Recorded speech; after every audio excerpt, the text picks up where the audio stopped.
के online platform पर आपका स्वागत है। जैसा कि कल मैंने बताया था, हिंदी और उसकी संवैधानिक स्थिति तथा विभिन्न उपबंधों की चर्चा करते हुए यह बताया था कि कैसे हिंदी 343 में राजभाषा का दर्जा प्राप्त करती है, किंतु उसी 344 में कहा गया कि हिंदी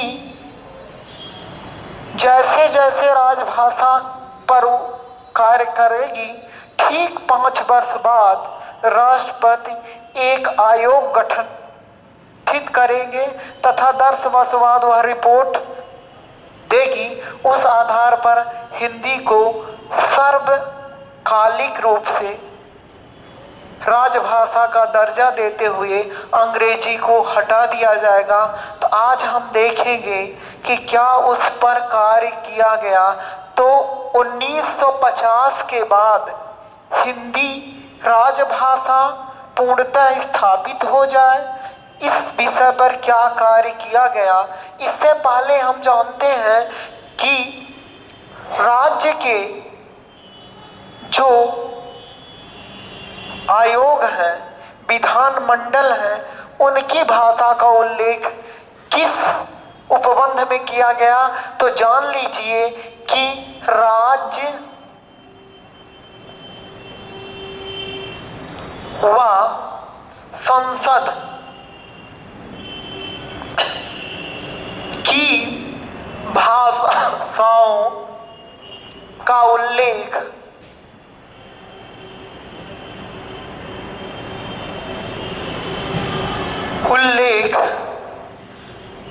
भाग 5 और 6 में किया गया। भाग 6 के अनुच्छेद 210 में राज्य की विधानसभाओं में प्रयुक्त भाषा का उल्लेख है तथा भाग 5 के अनुच्छेद 120 में संसद की भाषा का उल्लेख है। अब हम यह जानते हैं कि इन भाषाओं का जो उल्लेख है, हिंदी को पूर्ण दर्जा देने के लिए क्या काम किए गए। तो 1950 के बाद जो विभिन्न आयोग ने कमेटियां गठित की, उसका परिणाम क्या हुआ। तो आइए हम देखते हैं कि 1950 के बाद हिंदी की स्थिति क्या है। हिंदी की स्थिति 1950 के बाद, मित्रों आपको पता है कि जैसा कि उस अनुच्छेद में कहा गया था कि 5 साल बाद राष्ट्रपति एक आयोग गठित करेगा, ठीक वैसा ही हुआ। 1955 में राजभाषा आयोग का गठन कर दिया गया और राजभाषा आयोग के गठन के समय 21 सदस्य थे। उन 21 सदस्यों में पहली बार बीजी खरे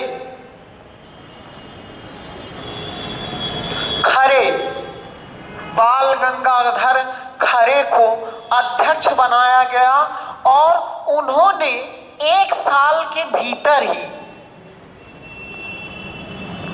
1956 में अपनी रिपोर्ट प्रस्तुत कर दी और इस रिपोर्ट को 1957 में संसद के समक्ष रखा गया, लेकिन संसद के दोनों सदनों ने उसे रिव्यू के लिए भेज दिया। देखिएगा, भारतीय राजनीति की यही विसंगति है कि कोई भी कार्य समीक्षा के लिए भेज दिया जाता है और उसकी समीक्षा दीर्घ काल तक होती रहती है। ठीक ऐसा हिंदी के साथ हुआ। सन 1956 की रिपोर्ट को प्रस्तुत करने में संसद के समक्ष 1 साल लग गए और 1 साल में जब रिपोर्ट प्रस्तुत हुई तो संसद के माननीय सदस्यों ने उसे रिव्यू के लिए भेज दिया। उन सदस्यों के सुझाव की समीक्षा ही रिव्यू कहलाता है। तो सुझाव की समीक्षा के लिए भेज दिया गया। वहां एक समिति गठित की गई। उस समिति में 30 सदस्य थे। 1957 में ही एक समिति गठित कर दी गई जिससे के सदस्यों की संख्या 30 थी मित्रों। अब जान लीजिए 10 राज्यसभा के सदस्य और 20 लोकसभा के सदस्य जिन्होंने 1959 ये बहुत ही महत्वपूर्ण डेट है। 1959 में पुनः समीक्षा रिपोर्ट प्रस्तुत किया, जिस आधार पर राष्ट्रपति ने स्थायी 2 आयोगों का निर्माण कर दिया जो हिंदी भाषा पर अनवरत कार्य कर रहे हैं, जिसमें उन्होंने 1961 में 2 आयोग, पहला राजभाषा विधायी आयोग जो विधि मंत्रालय के मातहत कार्य कर रहा है या अंडर में कार्य कर रहा है, तथा तकनीकी वैज्ञानिक और तकनीकी शब्दावली आयोग जो शिक्षा मंत्रालय के अंतर्गत कार्य कर रहा था। इन 2 स्थायी समितियों का, आयोगों का गठन राष्ट्रपति के द्वारा किया गया। यह भारतीय हिंदी के विकास की दृष्टि से सबसे बड़ी उपलब्धि थी। मित्रों, यह धीरे धीरे बहुत ही मंथर गति से हिंदी को राजभाषा देने का दर्जा पर कार्य कर रहा था। साथ ही साथ हिंदी के शब्दावली को समृद्ध कर रहा था। इसमें सुधार की जरूरत थी और जब सुधार की जरूरत थी तो 1963 में, सारी डेट बहुत महत्वपूर्ण है, 1963 में राजभाषा अधिनियम का गठन कर दिया गया और इस राजभाषा अधिनियम में मित्रों 9 धाराएं थी। ध्यान रखिएगा, सवाल आएगा नेट में कि राजभाषा अधिनियम में कितनी धाराएं थी, तो 9 थी। या एसआई या विभिन्न आयोग की परीक्षा में जो सवाल पूछे जाते हैं वो इसी प्रकार से पूछे जाते हैं। तो जो राजभाषा अधिनियम गठित किया गया, उस अधिनियम में 1963 में जिसका गठन था, उस गठन के दरमियान उसमें 9 धाराएं जुड़ी और इसे 1967 में पुनः क्या कर दिया गया, बदल दिया गया।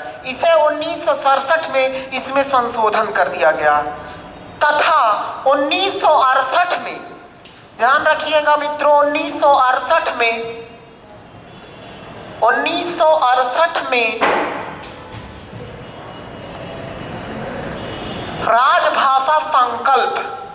राजभाषा संकल्प का गठन किया गया और राजभाषा संकल्प में बहुत सारे पत्र और पत्रिकाएं प्रकाशित हुई।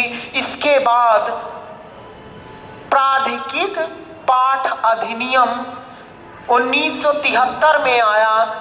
1973 में पुनः सुनिएगा, प्राधिकृत पाठ अधिनियम 1973 में आया और 1976 में राजभाषा आयोग को समाप्त करते हुए राजभाषा नियम 1976 राजभाषा नियम को लागू कर दिया गया और राजभाषा नियम में कितने नियम हुए, 12 नियम हुए और राजभाषा नियम 1976 को जब लागू किया गया उसमें 12 नियम रखे गए मित्रों। तो जब 12 नियम रखे गए तो जाहिर सी बात है, राजभाषा आपको पहले ही बता दिया गया है, राज्य के कामकाज में प्रयुक्त होने वाली भाषा है और भारत विविधताओं का देश है। यहाँ विभिन्न राज्यों में विभिन्न प्रकार की बोलियां और भाषा बोली जाते हैं। तो जाहिर सी बात है कि जो भारत के राज्य थे उन राज्य और केंद्र संघ के बीच जो समन्वय का काम करता था वह थी भाषा, पत्र व्यवहार। तो जाहिर सी बात है इसमें यह भी बताया गया कि हम अर्थात संघ या केंद्र विभिन्न राज्यों से किस भाषा में पत्र व्यवहार करेगा। तो मित्रों, इस 1936 के राजभाषा नियम में 12 नियम थे तथा संपूर्ण भारत में पत्र व्यवहार कैसे हो, इसलिए राज्यों की सुविधा की दृष्टि से इन्हें 3 भागों में बांटा गया। बहुत ही महत्वपूर्ण है, 3 भागों में बांटा गया। का भाग या का वर्ग, खा वर्ग और गा वर्ग। अब ध्यान रखिएगा, का वर्ग में जितने राज्य हैं, का वर्ग में जितने राज्य हैं उनमें केंद्र और राज्य के बीच जो पत्र व्यवहार होगा वह हिंदी भाषा से होगा।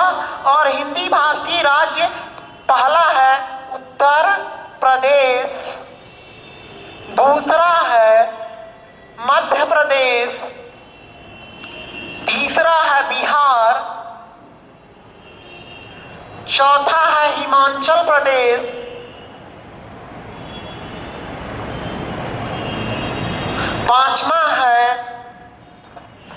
पांचवा है दिल्ली,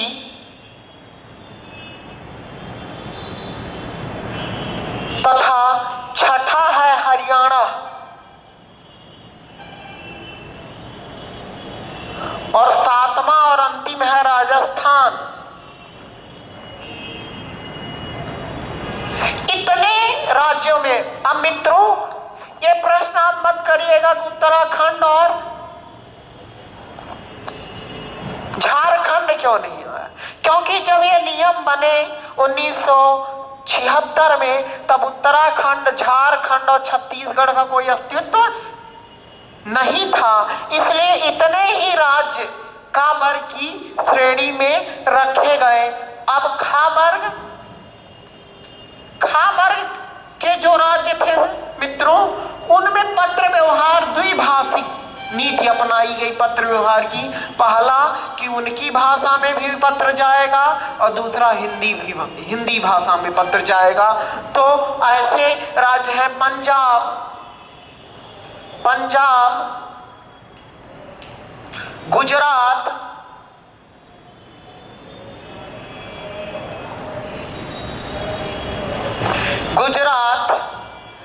महाराष्ट्र,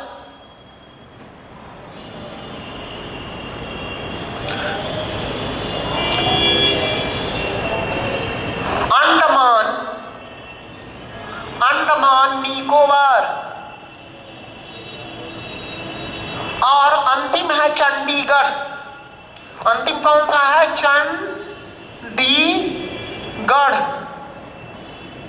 जो गावर का राज्य है मित्रों, उसमें जो पत्र व्यवहार है वह केवल और केवल अंग्रेजी भाषा में करने को कहा गया।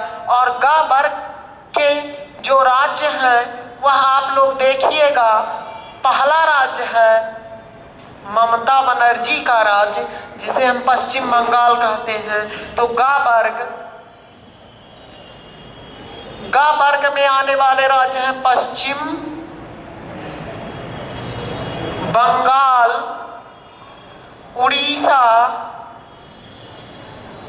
तथा दक्षिण पूर्वोत्तर राज्य और उत्तर पूर्वी राज्य तथा द्रविड़ भाषा जहां प्रयुक्त होती है, कन्नड़, कर्नाटक, तेलुगु, तमिल इत्यादि भाषा राज्यों में जो पत्र व्यवहार होगा वह अंग्रेजी मात्र से होगा। इस प्रकार आप लोगों ने देखा कि हमारे संविधान की जो परिकल्पना थी उसमें संपूर्ण राज्य को 3 भागों में बांटा गया और 3 प्रकार के पत्र व्यवहार की व्यवस्था की गई जिससे राजकाज चलता रहे। अब सवाल उठता है कि ये जो पत्र व्यवहार है, ये जो हिंदी भाषा है, उसमें एक जगह कहा गया है मित्रों, अधिनियम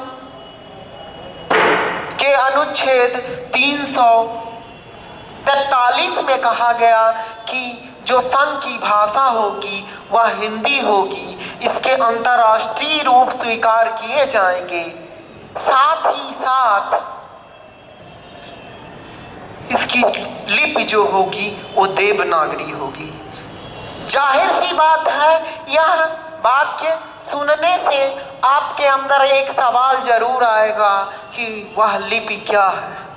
लिपि क्या है? लिपि कौन सी ऐसी चीज है? तो लिपि के विषय में जानना जरूरी है और लिपि से भी बड़े सारे सवाल रहते हैं परीक्षा में। तो आइए हम देखते हैं कि लिपि क्या है, लिपि का विकास कैसे हुआ और हम लिपि को कैसे विभिन्न कालों में बदलते गए और कैसे देवनागरी लिपि बनी, कैसे देवनागरी लिपि से हिंदी का विकास हुआ। एसआई का सीधा सवाल है कि हिंदी किसी का विकास किस लिपि से हुआ? तो देवनागरी से हुआ। दूसरा सवाल है देवनागरी लिपि का विकास किस लिपि से हुआ? तो ब्राह्मी लिपि से हुआ। देवनागरी लिपि का विकास ब्राह्मी लिपि के किस शाखा से हुआ? तो उत्तरी शाखा से हुआ। देवनागरी लिपि का विकास ब्राह्मी लिपि के अंतिम किस शाखा से हुआ? तो वह सिद्ध मातृका लिपि या कुटिल लिपि से। तमाम बातें परीक्षा में पूछी जाती हैं। तो आइए हम देखते हैं कि लिपि क्या है। मित्रों, लिपि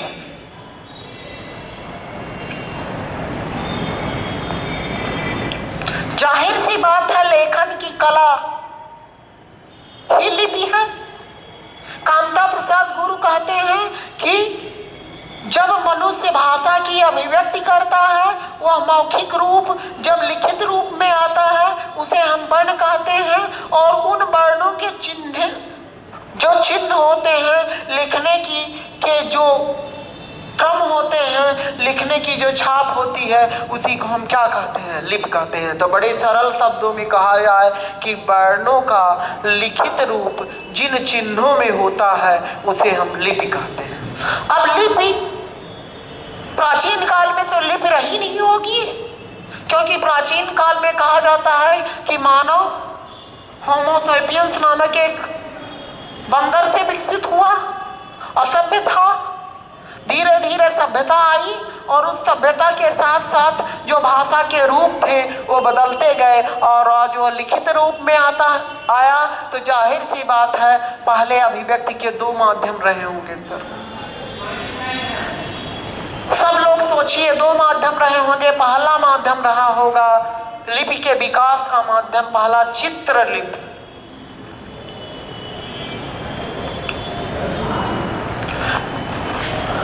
अब चित्र के माध्यम से मनुष्य के भाव समझने की जो वृत्ति है वह है चित्रलिपि।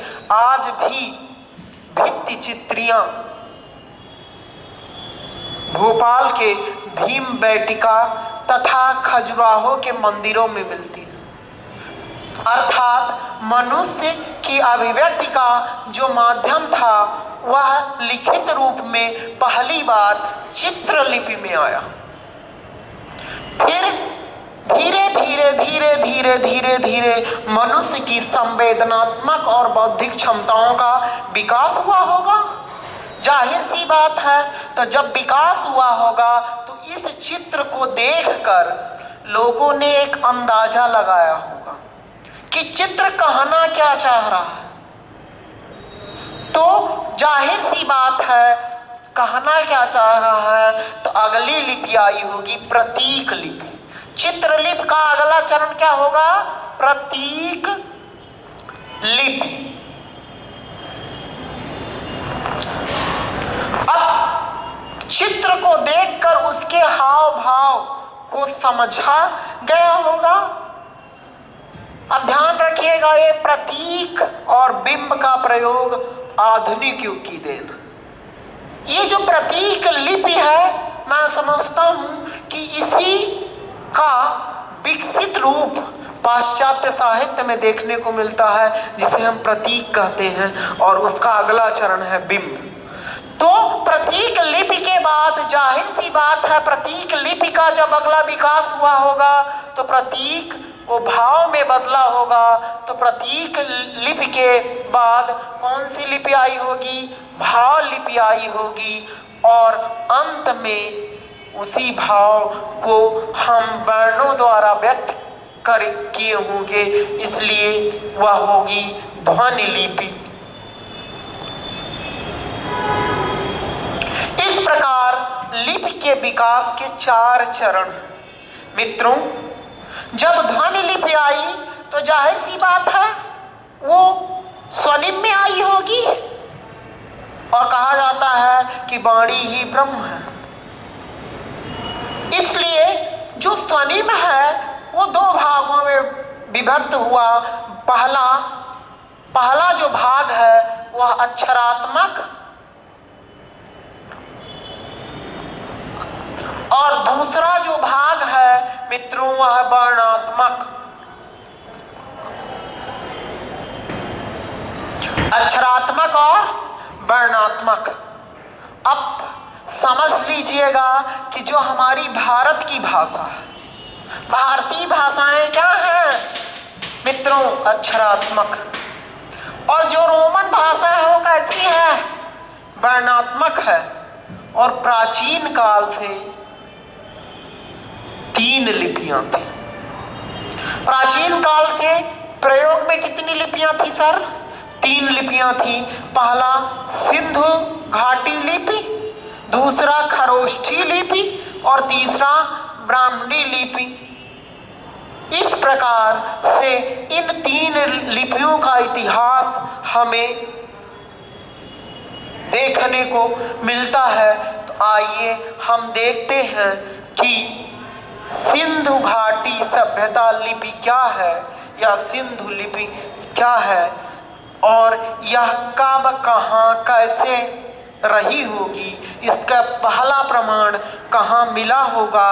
आइए हम इसको विस्तार से जानने की कोशिश करते हैं। तो पहली जो लिपि है वह है सिंधु घाटी सभ्यता लिपि या सिंधु लिपि।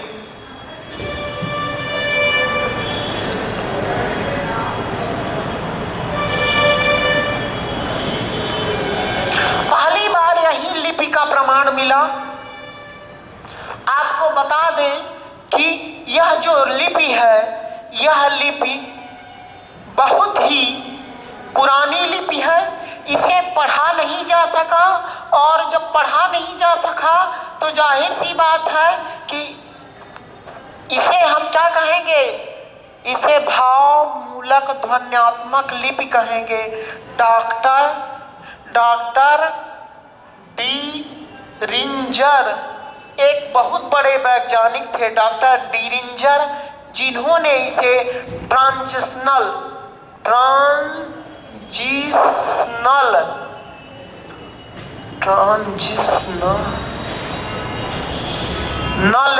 स्क्रिप्ट भी कहा है।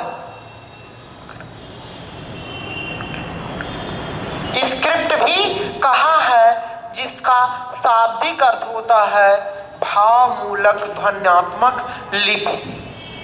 और इसके प्रथम प्रमाण जो मिले हैं वह आपके मांटगोमरी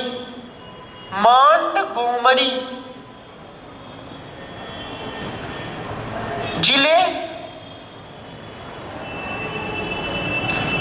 में हड़प्पा में मिले हैं। मांटगोमरी जिले हड़प्पा में मिले हैं। तथा एक है मित्रों लरकाना जिला है, और लरकाना जिले से जो प्रमाण मिले हैं वो मोहनजोदड़ो से मिले हैं। यहाँ इसके सील प्राप्त हुए हैं, अर्थात इसके ठप्पे प्राप्त हुए हैं, लेकिन दुर्भाग्यवश इस लिपि को मित्रों पढ़ा नहीं जा सका। प्रसिद्ध इतिहासकार, प्रसिद्ध भाषा वैज्ञानिक हंटर हंटर,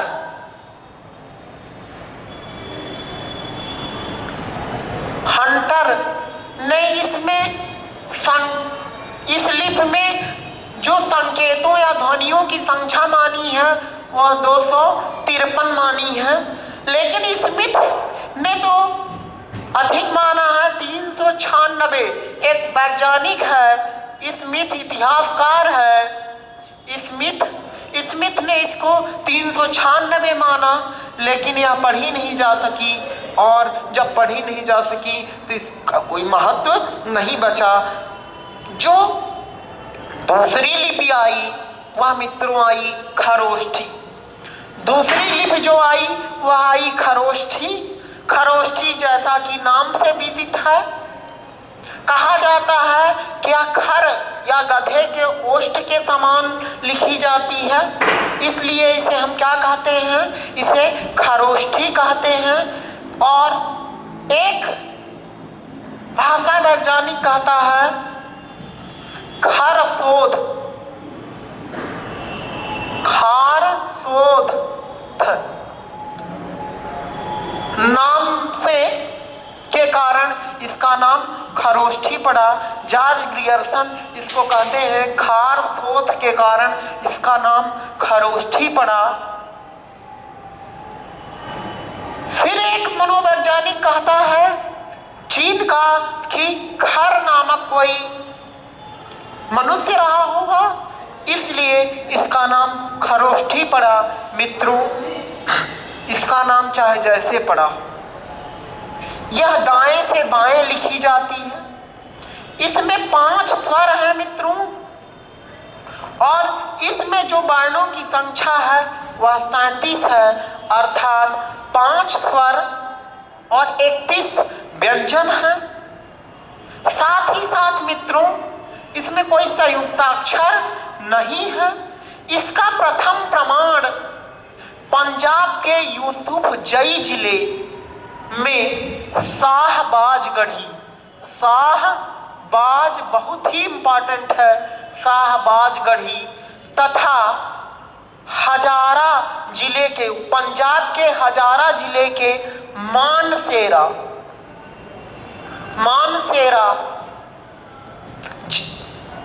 के स्थान से मिलता है। यह दाएं से बाएं लिखी जाने वाली लिपि है, किंतु जो हमको सबसे महत्वपूर्ण लिपि पढ़ना है वह है तीसरी लिपि, जिसे हम ब्राह्मी लिपि के नाम से जानते हैं। और जब ब्राह्मी लिपि के नाम से इसे हम जानते हैं तो आइए हम देखते हैं कि ब्राह्मी लिपि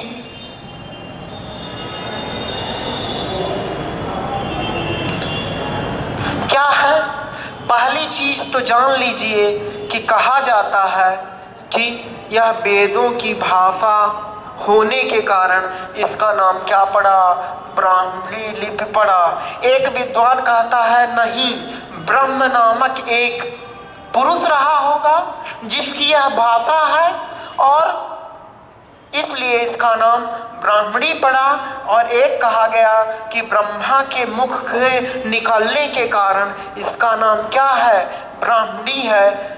चाहे जो भी हो, इसी भाषा में वेद की रक्षा की गई, उपनिषद की रक्षा की गई, तथा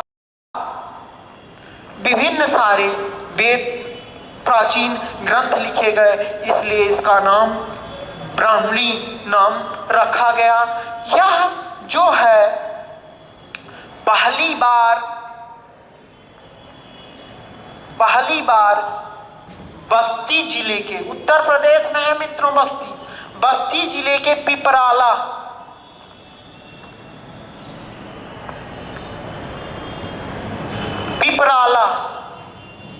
स्तूप, और अजमेर जो राजस्थान में है वहां बाडली, अजमेर जो राजस्थान में है वहां में, उसमें बाडली गांव है मित्रों। वहां से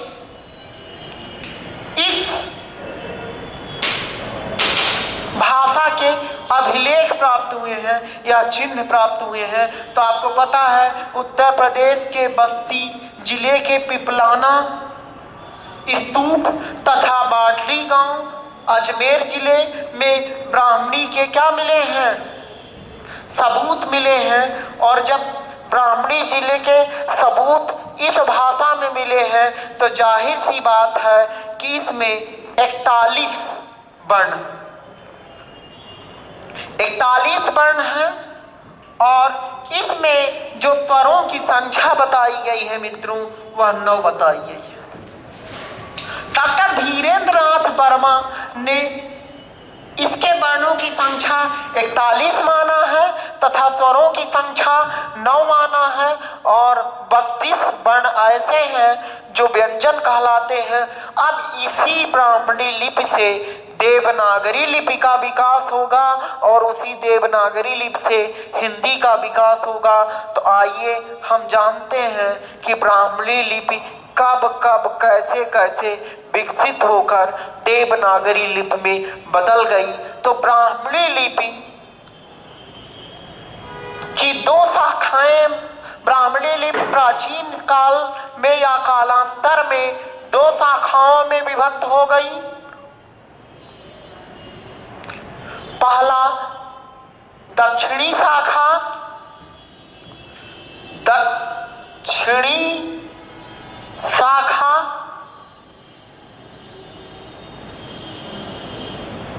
दूसरा उत्तरी शाखा।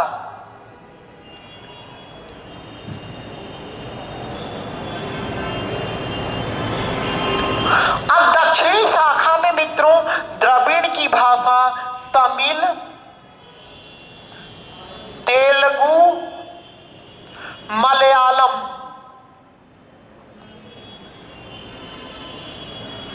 इत्यादि आती है।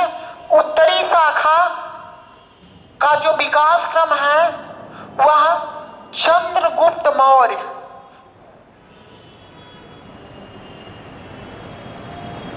के बाद अशोक के बाद जितने शासक आए तो उसमें गुप्त वंश की स्थापना हुई जिसमें चंद्रगुप्त विक्रमादित्य बहुत ही प्रसिद्ध शासक था। तो इसकी एक शाखा हुई गुप्त शाखा जिसका समय था 4वीं 5वीं सदी। साथ ही साथ इस शाखा का विकास हुआ सिद्ध मातृका लिपि में। आगे चल के 21 में बदल गई सिद्ध मातृका लिपि में बदल गई। इसी सिद्ध मातृका लिपि को हम कुटिल लिपि कहते हैं। इसी सिद्ध मातृका लिपि को हम क्या कहते हैं, कुटिल लिपि भी कहते हैं। यह सिद्ध मातृका लिपि बाद में 2 भागों में विभक्त हुई सर। पहला सिद्ध मातृका लिपि 2 भागों में विभक्त हो जाती है।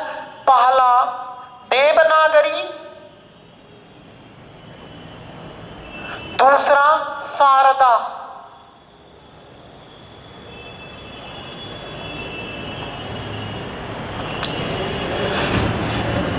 अर्थात जो सवाल आएंगे वह ये पूछा जाएगा कि ब्राह्मणी लिपि के किस शाखा से देवनागरी लिपि का विकास हुआ। तो आपको पता है कि ब्राह्मणी लिपि के उत्तरी शाखा से देवनागरी लिपि का विकास हुआ। दूसरा सवाल आएगा कि देवनागरी के पहले कौन सी लिपि थी, तो सिद्ध मातृका लिपि या कुटिल लिपि थी। तीसरा जो सवाल आएगा वह आएगा कि हिंदी का विकास किस लिपि से हुआ, तो हिंदी का विकास मित्रों देवनागरी लिपि से हुआ।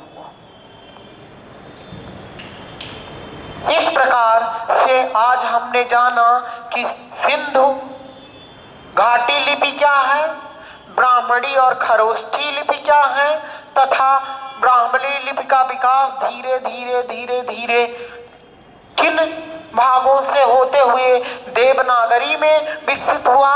और पहली बार आप जान लीजिएगा कि देवनागरी लिपि का जो अभिलेख मिला है या पहली बार जो संकेत मिले हैं वह बोध गया के अभिलेख से मिला है। और बोध गया के अभिलेख से मिलने के बाद कुटिल लिपि के बाद जो गुजरात के राजा जय शाह था उसके अभिलेख से 7वीं शताब्दी में देवनागरी लिपि का संकेत मिला है। इन सभी को हम कल पढ़ेंगे, अर्थात कल का हमारा टॉपिक होगा देवनागरी लिपि और हिंदी भाषा। मित्रों, बहुत ही जल्द हिंदी विषय पर नेट की क्लास मैं शुरू करने जा रहा हूं, इसलिए उसके डेट और टाइम की मैं घोषणा विगत आने वाली क्लास में मैं कर दूंगा। इसलिए आप पढ़ते रहिए और सफलता की ऊंचाइयों तक अपने आप को पहुंचाने की कोशिश करते रहिए। और अगर मेरी क्लास आपको पसंद आ रही है तो सब्सक्राइब जरूर करिए, जिससे कि आपको हर क्लास लाइव मिल सके। धन्यवाद।